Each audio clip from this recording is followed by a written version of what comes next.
What if I told you there once reigned a king so profoundly misshapen that whispers slithered through his kingdom, branding him a creature touched by dark forces?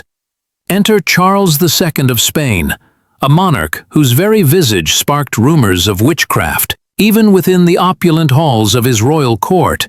They murmured, El Hechizado, the bewitched one.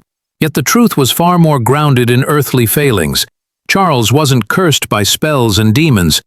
His true affliction stemmed from a far more insidious source, the very blood that coursed through his veins. This is the chronicle of how the most dominant dynasty in Europe, in its relentless pursuit of pure lineage, stumbled into self-destruction, culminating in a king so physically ravaged that his eventual autopsy seemed to confirm every fearful superstition his subjects had whispered for decades.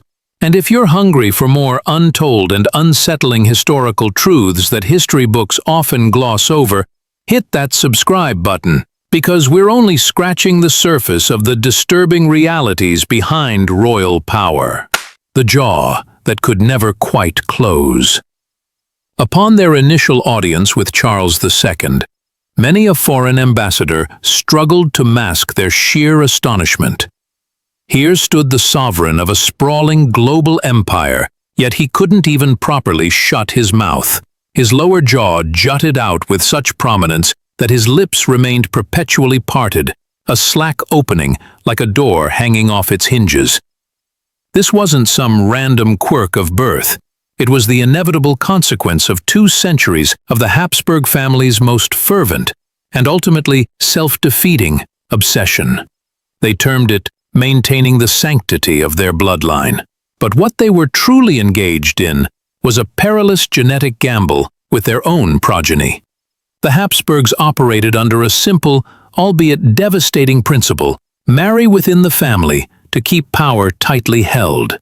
Cousins wed cousins, uncles took nieces as wives, and at times the familial web became so tangled that an individual could be their own cousin several times removed. Charles's own parents, uncle and niece. His grandparents on both paternal and maternal sides, also uncle and niece. Trace his ancestry back far enough, and you discover that Charles possessed the genetic diversity of someone whose family had been isolated on a remote island for generations. The clinical result was mandibular prognathism, but the common tongue labeled it the Habsburg jaw. Charles's lower jaw extended so dramatically that even when he attempted to close his mouth, a noticeable gap remained, wide enough to slip a coin through. Consequently, his teeth were in utter disarray, the top row sitting entirely behind the bottom, rendering effective chewing an impossibility. But this is where the narrative takes a truly unsettling turn. Every meal became a public display of his affliction. The royal kitchens were forced to prepare his sustenance in a state akin to baby food. Everything meticulously pureed, mashed to a pulp, or presented as a thin liquid. Even then, the act of eating was a messy, protracted ordeal. Soups would dribble from the corners of his perpetually open mouth. Solid food would simply fail to stay within. Royal banquets, meant to be grand spectacles of majesty and influence, devolved into grotesque scenes where attendants were perpetually tasked with dabbing saliva from their king's chin. Perhaps the most debilitating aspect was his virtually incomprehensible speech. The same skeletal anomaly that crippled his ability to eat transformed every royal decree into a strained and garbled mess. Foreign dignitaries required interpreters, not due to linguistic differences, but because they literally could not decipher the wet, slurred mumbles that emanated from the Spanish king. Even his own courtiers often struggled to understand him. Palace archives reveal that Charles's own mother, Queen Mariana, penned letters expressing her constant fear that her son might choke on his own tongue in his sleep. The most powerful ruler in Europe was considered a choking hazard. And the truly horrifying realization: the Habsburgs were acutely aware that their incestuous unions were producing increasingly deformed offspring, yet they persisted. The consolidation of power outweighed the evident physical suffering of their descendants. By the time Charles drew his first breath, he was, in essence, a living testament to the catastrophic consequences of unchecked genetic misfortune. A body that defied the natural order. The Habsburg jaw was merely the most visible manifestation of Charles II's physical woes. His entire corporeal form was a grotesque mosaic of deformities, the full extent of which would have sent shivers down the spines of even the most superstitious medieval villagers. At the age of 35, Charles appeared more like a sickly, stunted child who had been stretched and contorted by some malevolent force. He barely reached 5 feet in height, but it wasn't just his lack of stature that was amiss. His bodily proportions were utterly distorted. His head was disproportionately large for his frail frame, wobbling precariously on a neck so weak it seemed barely capable of supporting its weight. His limbs were unnervingly thin, almost skeletal in their appearance, while his torso was strangely compressed and hunched. Charles was unable to take his first unaided steps until the unusually late age of 8. Consider that for a moment. Most children embark on this milestone around their first birthday. Charles spent nearly a decade reliant on others for basic mobility. Even when he finally did learn to walk, his gait was more of a stumbling shuffle.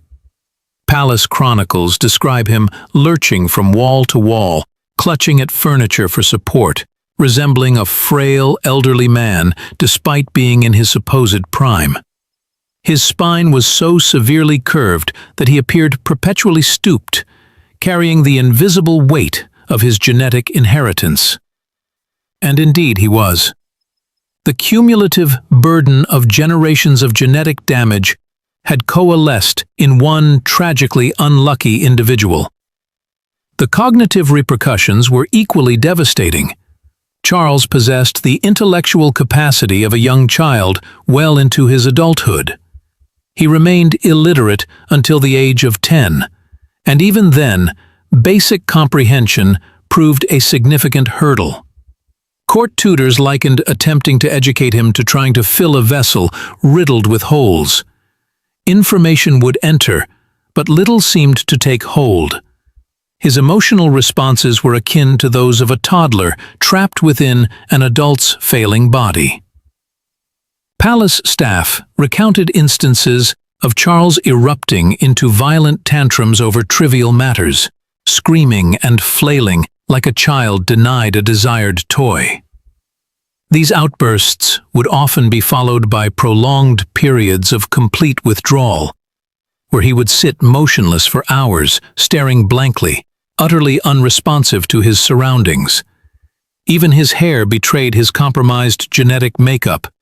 It grew in sparse, patchy clumps, prone to frequent shedding, leaving him with a scalp that resembled the mangy hide of a diseased animal, rather than the proud crown of a king.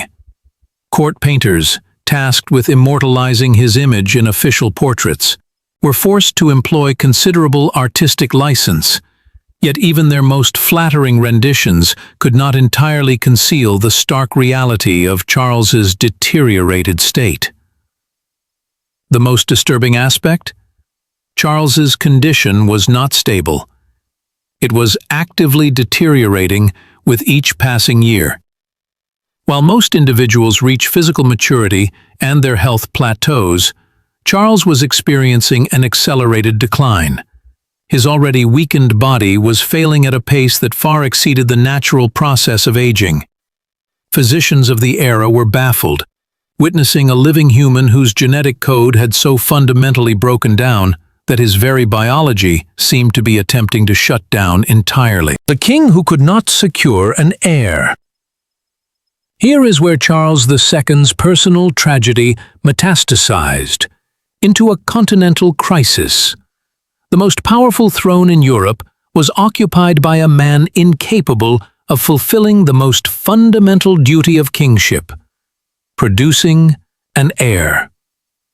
Charles entered into matrimony twice, driven by a desperate need to secure the continuation of his dynasty. His first union was with Marie-Louise of Orleans, a French princess who arrived in Spain anticipating marriage to a powerful king, only to find herself wedded to someone whom courtly whispers deemed barely a man. The wedding night itself was reportedly a disaster. Palace servants later testified that Marie-Louise emerged from the royal bedchamber in tears, while Charles appeared bewildered and distressed. The same genetic anomalies that had twisted his physical form had also rendered him functionally sterile. His reproductive organs were so underdeveloped that physicians of the time described them as infantile. Essentially, Charles possessed the sexual maturity of a pre-adolescent boy, trapped within the failing body of an adult. However, the Spanish court could not publicly acknowledge this biological reality. Instead, they cast blame upon Marie-Louise, accusing her of barrenness and subjecting her to a series of humiliating medical examinations and invasive treatments.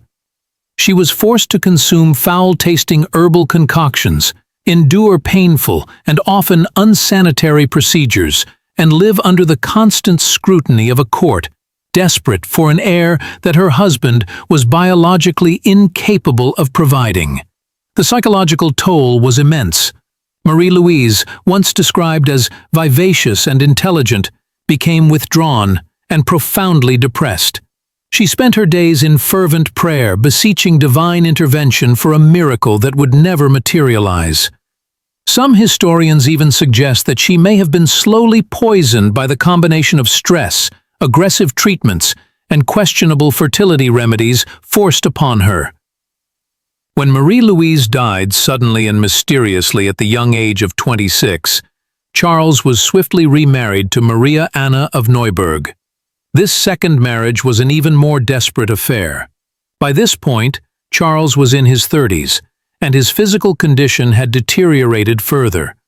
Maria Anna later penned private letters expressing her horror at her husband's appearance and her growing, stark realization that producing an heir was an utter impossibility. The court resorted to increasingly desperate measures. They summoned the most renowned physicians from across Europe, consulted ancient texts on fertility, and even dabbled in superstitious and quasi-magical remedies. Charles was subjected to a series of deeply humiliating examinations, where physicians prodded and measured his underdeveloped genitalia, desperately seeking some way to render them functional.